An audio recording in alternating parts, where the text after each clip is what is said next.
When it comes to cooking meals, drying clothes, heating water, and my home, nothing beats natural gas from CenterPoint Energy. It's my most affordable energy option. It costs less to use than electricity, propane, and heating oil. So if you already have natural gas, keep it. If you're replacing an appliance, choose it. Natural gas, your best choice. Safe and affordable, rest assured. For more on the benefits of a natural gas home, visit centerpointenergy.com/natural gas benefits. CenterPoint Energy, always there. At this time, we're going to go ahead to Ole Miss head coach Lane Kiffin. Coach Kiffin, can you hear me okay? I can, yes. All right. We'd like to ask if you could please start off with a brief opening statement, and then we'll go to questions. Yeah, Dave's was easier. He's not on video. So we're excited. This is, an awesome opportunity, to play in a major bowl game, playing the Sugar Bowl. That's, to me, what I feel like is every, kid when they come up living in the SEC, areas, to play in the Sugar Bowl. And to think that, we got here 2 years ago, I just heard the end of Dave's, but maybe similar thing, to think that, we would be in the Sugar Bowl this quickly. It's perspective how awesome it is. And, we're very blessed, to be in this position. I thank God for this, opportunity to come here and the players and how it's all come together. I've kind of told them before, they're like this amazing blended family, that we've got kids that have been here for 6 years, that have talked about the pains they went through. We've got kids that literally got here this fall, including, a starter or two from the transfer portal, and they really are a unique family. So awesome opportunity to play a great program in Baylor, one that's extremely well coached, having played against Coach Aranda's defenses before. At I think 3 different places now we played against him just before. So, really great coach. He's done an unbelievable job. Saw the end of their game. We had recruits here, but saw the end and saw his post game on the field and just how he speaks. You can tell his passion for his players and, how it's about them and not himself. So this will be an awesome matchup. Thank you very much, Coach. We'll now go to questions. Our first question will be from Nick Suss from the Jackson Clarion Herald. Hey, Lane, I know Alabama's win last night kind of took the drama out of today for y'all, but how did you guys take in the news today? Was there a team celebration or a watch party or anything, or were you kind of out on the trail yourself? No, we've just been recruiting, and I think a lot of our players, with a weekend finally to go home, have been different places and stuff, so we didn't do anything together. I think that, there was a lot of, if you took guesses of where you're going, that was going to be the Sugar Bowl. So I think that, I don't think there was a whole lot of surprise there. So we're excited about it. Couldn't, pick a better bowl to be in, and one that I would certainly think our fans will travel to, and we'll go. And much like I said, at the end of the season, come support the team. It's your last chance, to see them together and to see Matt. And now you got one more chance to do it, in one of the biggest bowls in the world. You've coached in this bowl before, coached in a lot of bowls like this before. What do you say to the players about handling pressure for a lot of them who haven't played in a New Year's Six type game before? I haven't thought that far. You're getting ready for the, talk for the game. I haven't even, again, we've been recruiting. I haven't processed any of that. I hadn't even thought about having been there before and the players not having been there. So I'll figure that out. Next question is John Sokoloff from WCBI. Hey, Lane. I just wanted to, you've been at so many other, not so many other, but you've been at other, programs in the past. So now, obviously, here at Ole Miss, going to a game like this, like Nick just said, you've had experience going to games like this before. But this exact group, how does it compare to other groups that you've had in the past? And what makes them that unique family that you talked about? Well, like I said before, we're still processing. It just came in, and there's a lot of stuff going on. We've got recruits here, and SEC championship game, and the contract stuff, and just a lot of personal stuff involved with that is outside of myself and about our program in there. When you get the details of it, and assistant coaches and administration, support staff, and the funding for them so that we can do this thing at a really high level is in there as well. So it wasn't just some, personal contract that the head coach gets paid. There was a lot of work into that. So as far as, like I've said, the players are a unique group.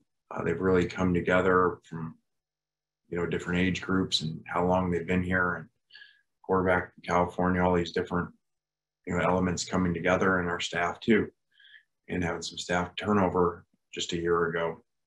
It's just been a really neat story, and it's really, really neat to watch, and just really excited to be a part of it. As far as other groups,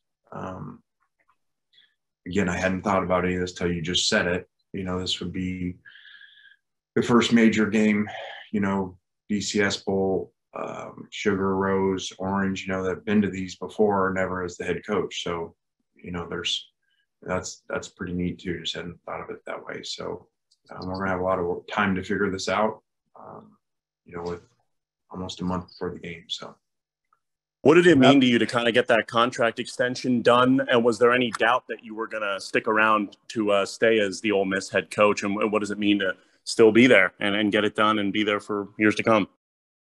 Well, I think sometimes people don't understand these things, sometimes have been in the works for a while. And this had been a long time, just happened to be finalized and announced yesterday. So like I said, this was not just about me. This was a lot of getting things in place, which, the Keith and the Chancellor were all about. We just had to get it all, talked about, and it takes time.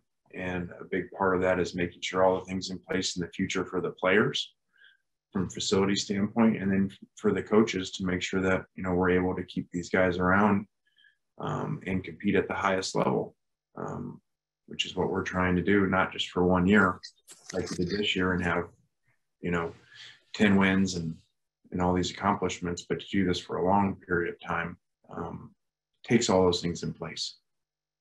You don't continue to win at that level, just because you hit 1 year and have a hot quarterback and different things. If you're going to do it for a long period of time, especially in the SEC, you got to have everything else in place. We'll go to Neil McCready from Rebel Grove. Hey, Lane, you mentioned coaching staff. I was curious, how confident are you that you're going to be able to retain the staff that you've had? How much are you having to kind of prepare for potential departures for people getting other jobs?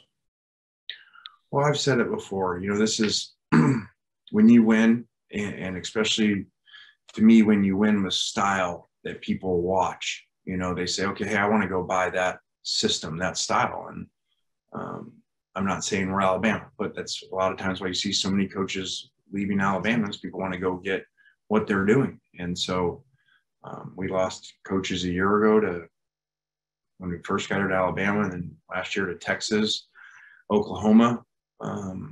So I don't take it personal. It's part of the business, when you're doing really well, because the players are playing really well, your assistant coaches, people want to come get them. So like I said about the head coach, it's the same thing. If you're losing, a lot of people are trying to come take your coaches. So it's a good problem to have. It's one we have to deal with, and we'll always find the best ones out there. And, there's a good chance we may lose one this year. So there's all kinds of factors that go into why coaches leave. And so I understand that. We'll go to Trey Isles from PSP Sports. Elaine, you mentioned about going up against Coach Aranda before. It's been a few years, but how much does that benefit you as you begin to prepare for Baylor? Will you be able to look at some things that you did before against him, and will it benefit you this time? I don't think so. I think, and I've not watched them yet, but I know our system is so much different than it was years ago.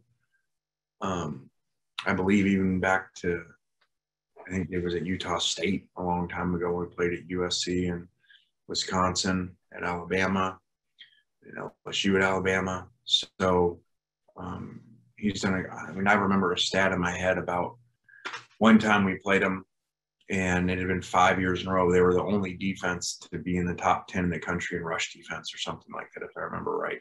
And there was only one team in America, only one common thing in America, and it was him, where he had been, the different schools. So just unbelievable job, and really gives you a lot of problems. We have time for two more. Next is Mitch Davis. Coach, quick question for you. What does this mean to your program? Obviously, this is big time for your program, especially for recruiting, but also how do you use this in recruiting pitches, early signing days coming up? What do you say to those recruits in those living rooms to get them to come to Ole Miss? You're referring to as the game or in general? The game, and in general, how big the game is for your program going forward. Well, it's huge. I mean, we knew that, after winning the Egg Bowl that, we were going to be in a, major, New Year's Six game. So it was just a matter of which ones. We were already selling that and recruiting that. Hey, here we are in our second year already doing that.